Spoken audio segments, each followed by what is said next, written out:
आज अपनी कक्षा शुरू करने से पहले सबसे पहले मैं ये स्पष्ट कर दूं, मैं देश की कानूनी प्रक्रिया का दिल से सम्मान करता हूं और कानूनी प्रक्रिया के खिलाफ मेरी टिप्पणी न ली जाए। और अगर कोई इसे भारत की न्याय प्रणाली या किसी जजमेंट के खिलाफ मानकर ये माने कि मैंने मानहानि की है, तो मैं पहले ही क्षमा याचना कर लेता हूँ। मेरी ऐसी कोई मंशा नहीं है और न मैं कानून की अवमानना करना चाहता हूँ, न किसी निर्णय की अवमानना करना चाहता हूँ। लेकिन दो निर्णय जो अभी सरकार कानून के द्वारा हुए हैं, सरकार द्वारा बनाए गए कानून के तहत दो जो निर्णय हुए हैं, एक सूरत के कोर्ट में हुए हैं और एक सूरत के हाई कोर्ट में हुए हैं, उससे मुझ जैसे वृद्ध को, एक वृद्ध शिक्षक को दो शिक्षाएं मिली हैं।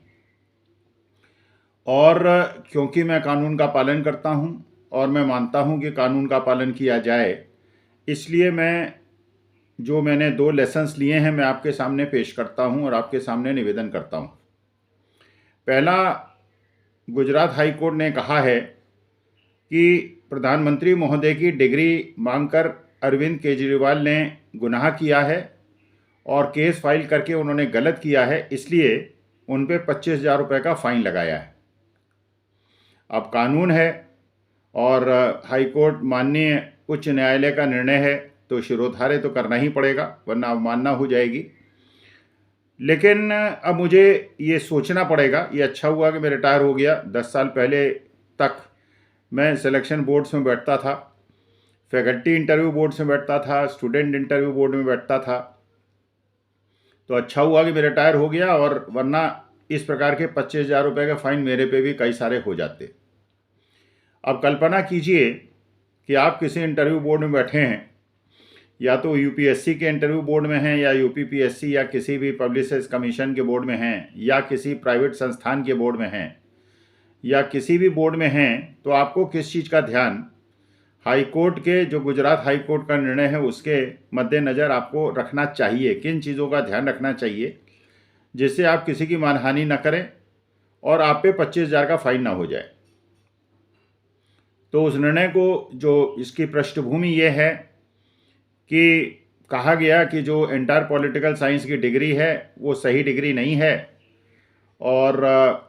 दिल्ली यूनिवर्सिटी से जो कहा गया कि एंटायर पॉलिटिकल साइंस में एमए किया है, दिल्ली यूनिवर्सिटी से कहा गया कि वो सर्टिफिकेट दिखाइए और इस बात की पुष्टि कीजिए कि एमए एंटायर पॉलिटिकल साइंस किया या नहीं किया माननीय मोदी जी ने। ये बड़ा नेचुरल प्रश्न है, कोई भी किसी के बारे में पूछ सकता है, आरटीआई के माध्यम से पूछ सकता है, आपके और मेरे बारे में भी पूछ सकता है। और जो सरकार ने नियम बनाया था कि आरटीआई के माध्यम से जो कोई इस प्रकार की संवैधानिक सूचना मांगेगा तो उचित है, मांगा जा सकता है। और ये भी व्यवस्था है कि जब आप कोई चुनाव लड़ते हैं तो चुनाव आयोग को एक हलफनामा देते हैं, जो ये एफिडेविट देते हैं, जो कि कानूनी प्रक्रिया के तहत अगर आप किसी कोर्ट में या चुनाव आयोग में गलत सूचना देते हैं और कोई सूचना छिपाते हैं तो आप परजरी के दोषी होते हैं और उसका दंड है। तो अगर चुनाव आयोग के हलफनामे में कहा गया कि वो एंटायर पॉलिटिकल साइंस में उन्होंने एमए किया है और दिल्ली यूनिवर्सिटी से किया है, तो एक तो ये एफिडेविट है जो एक प्रकार के समकक्ष कोर्ट में दिया गया है। और जब ये आरटीआई दाखिल की गई तो आरटीआई में ये कहा गया कि साहब वो डिग्री जो है वो दिल्ली यूनिवर्सिटी से मांगी गई, और दिल्ली यूनिवर्सिटी ने ये कह के इनकार कर दिया कि हम इसके लिए बाध्य नहीं हैं और हम डिग्री की विस्तृत जानकारी नहीं देंगे। उसके अगेंस्ट दिल्ली यूनिवर्सिटी फिर जो पिटिशनर था जिसने आरटीआई लगाई थी, वो जो सूचना तंत्र है, जो कि वरिष्ठ अधिकारी हैं जो इस चीज़ का निश्चय करते हैं और सुनिश्चित करते हैं कि आरटीआई की इन्फॉर्मेशन संबंधित विभाग दे, वहाँ गए मुख्य सूचना आयुक्त के पास और उन्होंने निर्देश दिया कि नहीं, ये डिग्री दिखाई जाए और बताई जाए और दिल्ली यूनिवर्सिटी ये बताए कि डिग्री है या नहीं है। अब इसके अगेंस्ट जो पक्ष था दूसरा, वो गुजरात हाई कोर्ट गया और उसने कहा कि साहब ये तो अनैतिक काम हो रहा है और इस प्रकार से किसी की डिग्री मांगना जो है ये संवेदनशील मुद्दा है और राष्ट्रीय सुरक्षा से जुड़ा हुआ मुद्दा है, इसलिए नहीं बताया जा सकता कि उनकी डिग्री असली है या नहीं है, या है या नहीं है। तो हाई कोर्ट ने उसमें निर्णय दिया कि नहीं, ये सूचना देना कि डिग्री है या नहीं ये कोई आवश्यक सूचना नहीं है, और इसलिए अरविंद केजरीवाल जिन्होंने ये पिटीशन गुजरात हाई कोर्ट में दाखिल की थी उन पे 25,000 का मुकदमा दंड कर दिया। अब ये तो हो गया निर्णय, जिसको हम शिरोधार्य करते हैं, हाई कोर्ट का निर्णय है और जो भी उन्होंने कहा है वो तो मानना ही पड़ेगा जब तक कि सुप्रीम कोर्ट इस पर कोई अलग निर्णय न ले ले। तो इसलिए हम कोई कानून के ऊपर नहीं है, न कानून को हम प्रश्न उठाते हैं, तो कानून का सम्मान करते हुए हम इस निर्णय को मान लेते हैं। लेकिन अब मैं आप लोगों को राय दे रहा हूँ, जो जवान लोग हैं, जो इंटरव्यू बोर्ड्स में बैठते हैं, जो कमीशन के बोर्ड में बैठते हैं, पब्लिक सर्विस कमीशन के बोर्ड में बैठते हैं या प्राइवेट सेक्टर के बोर्ड में बैठते हैं, तो अगर कोई अभ्यर्थी आपके पास आए, अगर कोई कैंडिडेट आपके सामने आए, तो कृपा करके उसकी डिग्री मत पूछिएगा। अगर आपने उससे पूछा कि आपके पास डिग्री जो आप कह रहे हैं कि आपने एमबीए किया है हैदराबाद यूनिवर्सिटी से या दिल्ली यूनिवर्सिटी से, क्या ये सही है, इसको सत्यापित करा लाइए या इसकी हम वो कहेगा साहब मानहानि हो गई।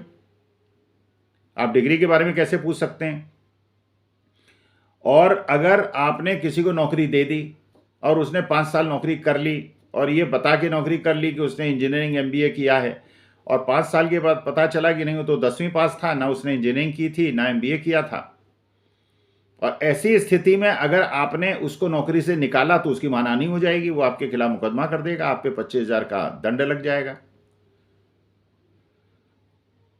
तो डिग्री का मांगना अब एक प्रकार से अपराध हो गया है। तो आप लोगों को सोचना है कि हाईकोर्ट, माननीय हाईकोर्ट के निर्णय का अनुपालन करते हुए, उसको पूरी इज्जत देते हुए आप किस प्रकार से स्टैंड लेते हैं, किस प्रकार से इंटरव्यू में प्रश्न पूछते हैं। लेकिन अगर इंटरव्यू में आपने प्रश्न पूछा तो उसकी मानहानि हो सकती है। अगर डिग्री के बारे में पूछा और नौकरी देने के बाद अगर निकलता है कि उसकी फेक डिग्री है, तो आप पे मानहानि का मुकदमा हो सकता है और आपसे हाईकोर्ट कह सकता है ये संवेदनशील मुद्दा है, इसमें आप प्रश्न कैसे पूछ सकते हैं, जानकारी कैसे मांग सकते हैं, फिर आप पे मुकदमा हो सकता है। तो आप फिर 2 साल के लिए आपका जेल जाना सुनिश्चित है, क्योंकि आप डिग्री के बारे में कैसे पूछ रहे हैं। तो आप लोगों को सोचना है। देखिए, मेरा तो हो गया रिटायरमेंट, मैं तो 70-71 साल का हो गया। 10 साल पहले तक जो हुआ हुआ, अब तो मैं कहीं इंटरव्यू बोर्ड में बैठता नहीं। अब 10 साल पहले का कोई मुकदमा कि स्वामी जी ने मेरी डिग्री पूछी थी और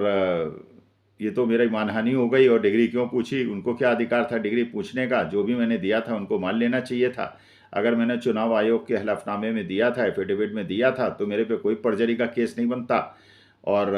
जो मैंने डिग्री वहाँ कही थी और जो दिखाई गई थी कि मैंने एंटायर पॉलिटिकल साइंस में डिग्री की है, उसको सच माना जाए,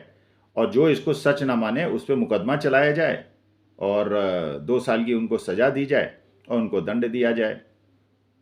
और फाइन भी किया जाए। तो अब मुझे लगता है कि जो भारत की कानून व्यवस्था है वो बहुत ज़्यादा अच्छी हो गई है, और हम जैसे लोगों को जो कि कानून को मानते हैं कि वो ऐसी जगह है जहाँ पे हमें न्याय मिल सकता है, गरीब आदमी को न्याय मिल सकता है,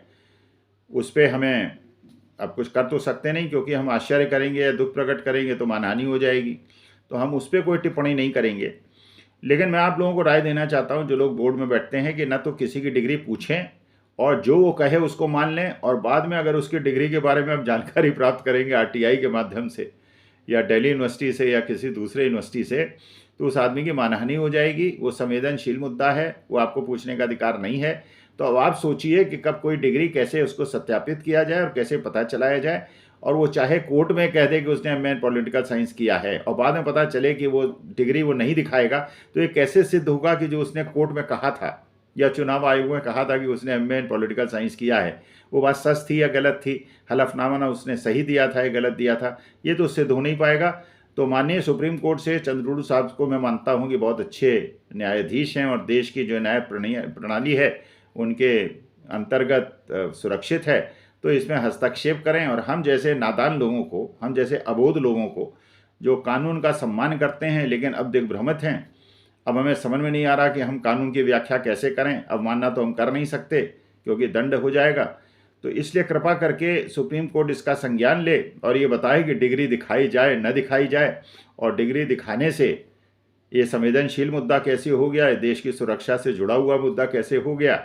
और इसको दिखाने में क्या हर्ज है। अगर है तो है, नहीं है तो नहीं है। अब मैंने इंजीनियरिंग की है, एमबीए किया है, मैं अपने सहपाठियों से, अपने हॉस्टल से, अपने पुराने लोगों से सत्यापित कर सकता हूँ, डिग्री दिखा सकता हूँ, सब कुछ कर सकता हूँ। तो अगर इससे मुझे कहा जाए तो मुझे क्या आपत्ति है? मैं क्यों इतना पंगा लूँगा कि कोई आरटीआई लगाए और बाद में संवेदनशील मुद्दा बताऊँ? तो मैं पहली बात तो ऐसा कोई हलफनामा दिया दूंगा ही नहीं, या कोई देगा। भारत का 99% आपने बहुत सारे लोगों को जेल जाते हुए देखा है कि उन्होंने गलत क्लेम किया था। सरकारी नौकरी से, प्राइवेट नौकरी से लोग इस आधार पर निकाल दिए जाते हैं कि उनकी डिग्री फेक थी। लेकिन अब ये जो निर्णय हाई कोर्ट का है, इसे तो शिरोधार्य करना है, इसको तो मानना ही पड़ेगा, क्योंकि कानून का निर्णय है, न्यायालय का निर्णय है, उसकी अवमानना की नहीं जा सकती। तो अब एक दुविधा की स्थिति है। तो माननीय सुप्रीम कोर्ट से मेरा निवेदन है कि इसमें हस्तक्षेप करें और मेरा मार्गदर्शन करें और मेरे जैसे लोगों का मार्गदर्शन करें कि हम किसी की डिग्री मांगें या न मांगें, और कैसे सत्यापित करें कि उसकी डिग्री फेक है या असली है, जिससे हम जैसे लोगों का, अबोध लोगों का, अज्ञानी लोगों का मार्गदर्शन हो सके। बहुत बहुत धन्यवाद। Thank you very much.